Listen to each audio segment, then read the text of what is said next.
Hey guys, how's it going? It's Chris Chen with Unfiltered Week 8, and right now it's July 12th, 2015. As you can tell, the quality of this video is probably a little better. Some people have been requesting better quality videos, and I'm recording this video on my phone. And yeah, this way I can kind of move around and stuff, and I can probably show you guys my environment and stuff too, since surprisingly, a lot of people seem to be really engaged with these kinds of unfiltered videos. So how was my week? Let's see. It was okay. Work was actually like really relaxing. So yeah. So I've been moved into my new house, so this is what it looks like. You can kind of see the background, as it's pretty nice. Let's see. So I have to turn this way if you want to see anything. Anyways, yeah, so yeah, so the bathroom is super nice.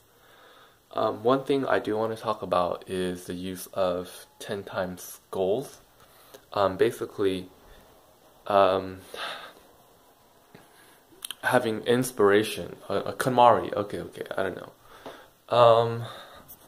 Let me see, what do I want to say?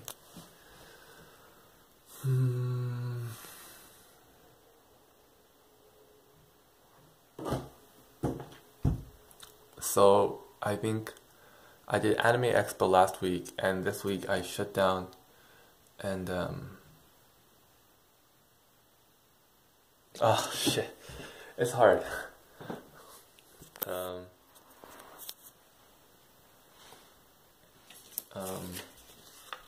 10 times goals.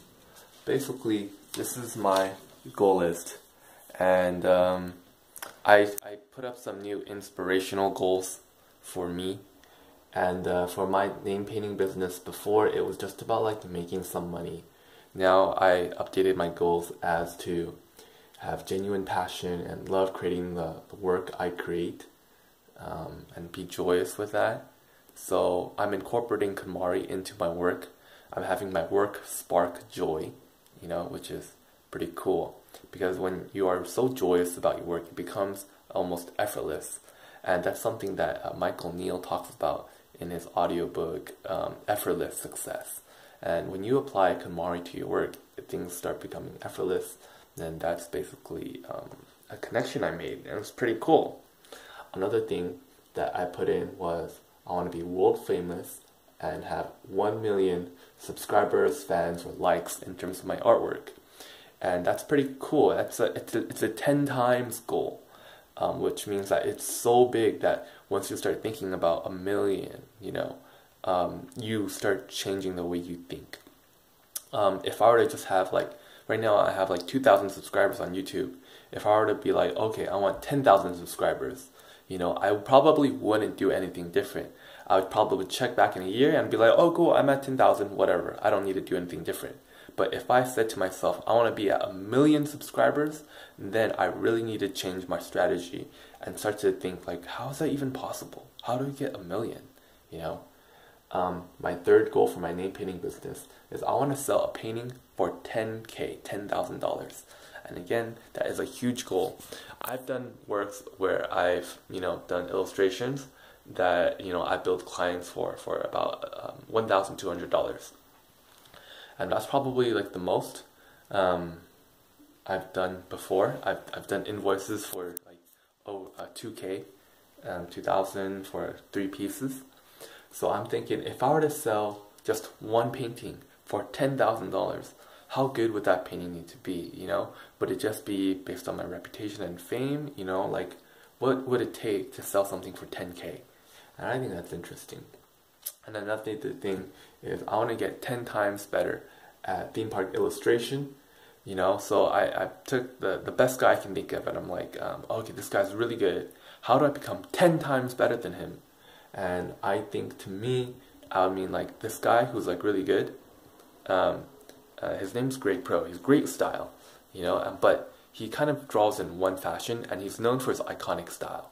So I'm like, okay, if I want to become 10 times better than this guy, like I can barely catch up to him, but if I were to become 10 times better, I would need to be good at a variety of different kinds of styles, you know.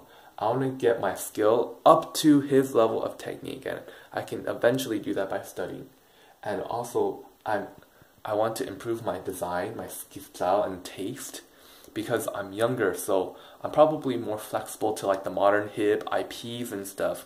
And maybe because he's older, he has a more conservative taste, so maybe just my design sense will be more wild, you know, and that's more 10 times more innovative, you know, and maybe that's a way I can become 10 times better, and service and experience and stuff. But anyways, those are my goals. Like basically, I'm just saying like how to become 10 times better than something. It really like, it makes your mind trying to think of solve a different problem, you know. And lastly, for Project Life Coach, I want to start this thing called Sex Talks. I haven't done it yet, but I think it'll be pretty interesting. I feel like it's like my calling to do this project. Basically, I'm a virgin, and I feel like it's almost a blessing at a certain point, because I want to talk about this.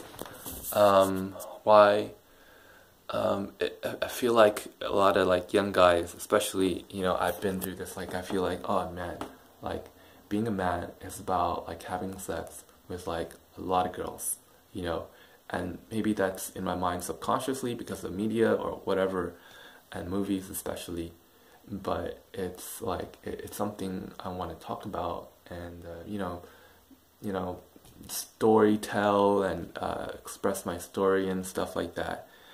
And I don't think, you know, guys who are virgins would come out and say that, you know, even though there's probably a lot of us out there. But whatever. Let's see. Oh, I did a monthly reflection video. You should check it out. I kind of talked about my June month. 10 times goals, easier, better. Oh, and I also want to talk about one last thing. And that's recently I've been staying at hostels. Like my commute was like 10 minutes this week to my workplace, but I got to work late, and I realized just because something is easier doesn't always mean, or closer doesn't mean it's always better.